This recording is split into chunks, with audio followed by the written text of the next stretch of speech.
अंबानी की एक company loan payment पर डिफॉल्ट करती है तो अंबानी डिफॉल्टर नहीं कहा जाता, बस कंपनी को ही डिफॉल्टर कहा जाता है। कॉर्पोरेट्स बैंक के लाडले बच्चे की तरह हैं। वो कोई डिफॉल्ट भी कर दे तो उसको डील करने की क्रोनोलॉजी थोड़ा अलग है। जहां कॉर्पोरेट्स को मिला एक के बाद हेयर कट, आपकी हो गई जेब कट।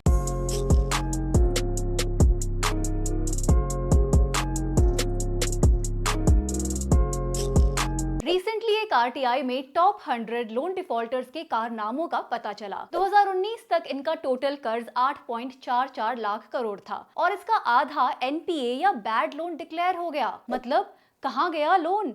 जमीन निकल ले गई या हवा में उड़ गया? 4 सालों तक आरटीआई एप्लीकेशंस और अपील्स डाली गई। फिर फाइनली मामला सेंट्रल इंफॉर्मेशन कमीशन तक पहुंचा। तब जाकर आरबीआई ने ये जानकारी दी। इन 100 डिफॉल्टर कंपनियों की लिस्ट में बड़ी बड़ी कंपनियां हैं, लाखों करोड़ों का कारोबार करने वाली कंपनियां। कैसे इन कंपनियों के लोन आसानी से माफ हो जाते हैं? क्या है ये एनपीए और राइट ऑफ का चक्कर? क्या इनके नाम पर देश की जनता का पैसा ही डुबोया जा रहा है? आज इसी की बात करेंगे।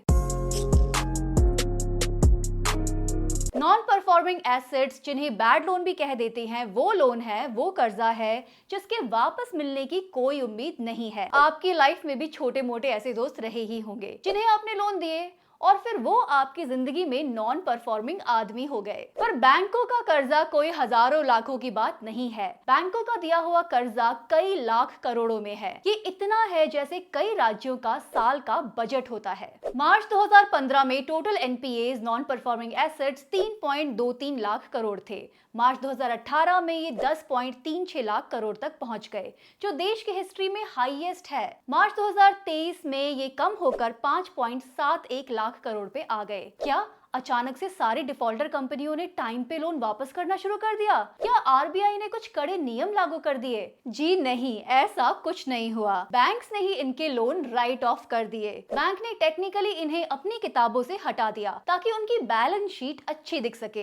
पर क्या इससे आपके लॉस छिप जाएंगे? जब एक बच्चा भी फिजूल खर्ची करता है तो माँ बाप उसे डांटते हैं। यहाँ तो लाखों करोड़ों का लोन माफ कर दिया जा रहा है बिना किसी पनिशमेंट के। कैसे ये कॉर्पोरेट्स आसानी से विलफुल डिफॉल्टर बन जाते हैं? जब अंबानी की एक कंपनी लोन पेमेंट पर डिफॉल्ट करती है तो अंबानी डिफॉल्टर नहीं कहा जाता, बस कंपनी को ही डिफॉल्टर कहा जाता है। और साथ ही अगर अंबानी की 10 कंपनियां हैं और उनमें से एक कंपनी डिफॉल्ट करती है तो बाकी 9 कंपनियों को फिर भी आराम से लोन मिल सकते हैं। अब आप अपनी जिंदगी के बारे में सोचिए। जब आप एक 10 लाख की गाड़ी के लोन पर डिफॉल्ट करते हैं तो बैंक आपकी गाड़ी उठा ले जाता है, उसे बेच देता है और अपने लोन की रिकवरी करता है। जब आप एक लोन पे डिफॉल्ट करते हैं तो आपके पूरे खानदान को, दोस्तों को फोन करके लोन की रकम वसूली जाती है। कई लोगों को तो लोन रिकवरी एजेंट्स की हरासमेंट के चलते अपनी जान गंवानी पड़ी। साथ ही आपका क्रेडिट स्कोर, सिबिल स्कोर भी खराब हो जाता है। भविष्य में आपको लोन मिलने में बहुत दिक्कत आती है। लेकिन अडानी ब्रदर पे चाहे हिंडनबर्ग के आरोप लगे या चाहे यूएस कोर्ट के, उनके लिए नए से नए लोन तैयार हैं। मतलब आप भी अपने नाम से एक कंपनी बना लीजिए और बड़े बड़े लोन लिया कीजिए, क्योंकि सिस्टम बड़े आदमियों को ही फेवर कर रहा है।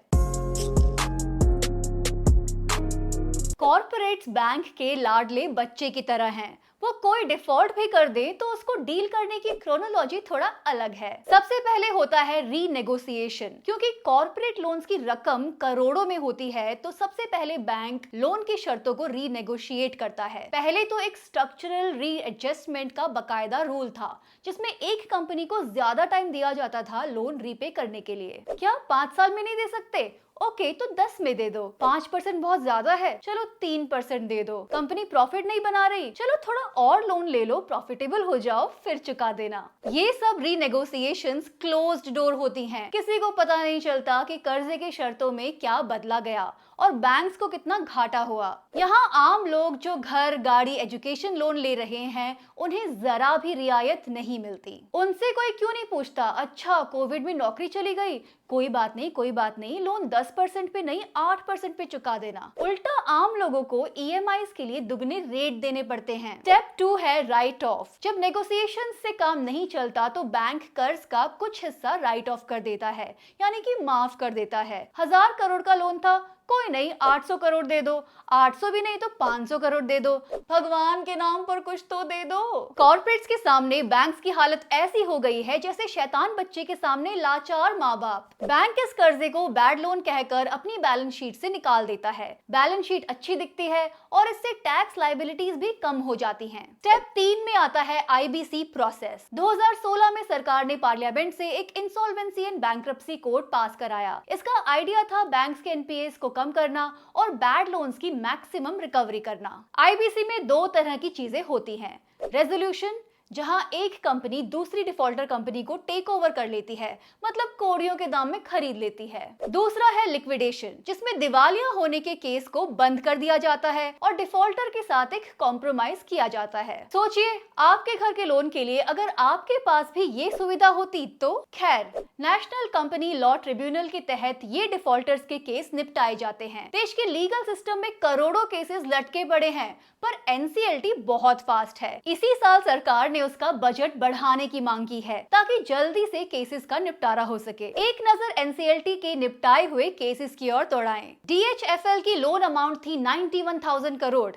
एनसीएलटी ने कहा चलो 37,000 करोड़ ही दे दो। बैंकों ने उठाया 53,000 करोड़ का लॉस और लिया 60% हेयर कट, मतलब 60% नुकसान झेला। फायदा हुआ पिरामल ग्रुप को, जिसके हाथ ये कंपनी बेच दी गई। इस टेबल को अगर आप देखते जाएं तो देखेंगे कि बैंक्स 95% तक नुकसान उठा रहे हैं और इन डिफॉल्टर्स में और बेनिफिशियरीज में बड़े बड़े कॉर्पोरेट्स के नाम हैं। अनिल अंबानी का केस तो आपको याद ही होगा। रिलायंस कम्युनिकेशंस का लोन था 49,668 करोड़। एनसीएलटी ने एडमिट किया 47,251 करोड़ और फिर दुनिया का सबसे बड़ा डिस्काउंट दे दिया, 99% डिस्काउंट। अंबानी ग्रुप ने आखिर में बस 455 करोड़ रुपए ही वापस किए। लगता है ये सिस्टम बना ही इनके लिए है। बैंक से पैसा लो, दिवालिया हो जाओ तो सस्ते दामों में एक दूसरे को ही खरीद लो, किसी को कानो कान खबर नहीं होती।